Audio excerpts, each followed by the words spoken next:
Barrister Umair نیازی صاحب، یہ supreme court والا معاملہ ہی لے لیں.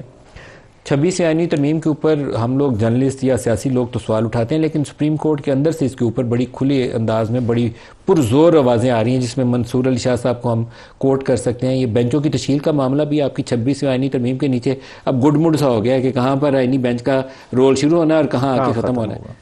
تو اب کیا بنے گا؟ بالکل اسی طرح ہے جی. جو 20 پیج کی آج ججمنٹ آئی، اس کو اگر آپ غور سے دیکھیں انہوں نے تو سیدھا کویشچن اٹھا دیا کہ جس طرح سے ایڈمنسٹریٹو سائیڈ پہ ایک آرڈر پاس کیا گیا اور ایک آلریڈی فکس میٹر تھا جس میں جوڈیشل آرڈر پاس ہو گیا، وہ کس طرح سے واپس لیا جا سکتا تھا، کیونکہ جوڈیشل آرڈر کو ہمیشہ فوقیت حاصل ہے. جوڈیشل آرڈر کو آپ کبھی بھی ایڈمنسٹریٹو سائیڈ پہ سیٹ اسائیڈ نہیں کر سکتے. تو کس طرح سے انڈر پریکٹس اینڈ پروسیجر ایک بنی ہوئی کمیٹی نے وہ کیس کو وڈرا کیا اور بعد میں آئینی بینچ کو بھیج دیا، اور آئینی بینچ والی کمیٹی نے کس طرح سے اس کی مارکنگ اس سائیڈ پہ کر دی. اور یہ سوال بڑے پرٹیننٹ کویشچن ہے. دیکھیں انڈیپینڈنس آف جوڈیشری جب بھی آگے ہسٹری گیج کرے گی 26ویں آئینی ترمیم کو انڈیپینڈنس آف جوڈیشری پہ حملے کے طور پہ دیکھا جائے گا. بنیادی طور پہ دیکھیں آپ کے کانسٹیٹیوشن نے رول واضح کیا ہوا ہے. ایگزیکٹو کا ایک رول ہے، پارلیمان کا ایک رول ہے، عدلیہ کا بھی اسی طرح ایک ویل ڈیفائنڈ رول ہے. 100% حملہ ہے. دیکھیں پی ٹی آئی اس میں فریق ہے، اس کے پی ٹی آئی 26 آئینی ترمیم کو 100% ہے. بالکل آئینی بینچ کے سامنے آپ کے وکیل پیش ہو رہے ہیں. پیش ہوں گے. کون ہے اور وکیل آپ کے؟ بیسیکلی سلمان راجہ صاحب اس کو دیکھ رہے ہیں. ہاں جی.